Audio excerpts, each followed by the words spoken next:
I may be biased when I say this, but you do need a day of coordinator. Everybody needs a day of coordinator at their wedding. As the bride and groom, you want to be focused on being the bride and groom. So there comes a time where if you don't have a day of coordinator, you pretty much are the day of coordinator. So the DJ is going to come to you and say, hey, it's 7:30, do you want to do the first dance? Are you ready to do the cake cutting? Hey, are you ready to do this? If you have a bakery dropping off a cake or donuts or whatever dessert you have, they're going to be coming up to you and saying, hey, where can I set this up? You don't want to be the point person for your vendors on the wedding day. Again, you just want to be focusing on one thing, and that's being the bride and groom and just enjoying your best day ever.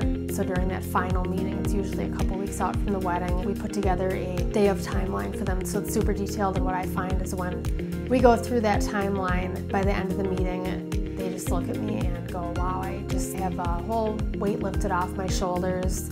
We feel so much better about the wedding day, and we're not stressed, and we're just so glad to have you and your team on board. I've been a bride myself.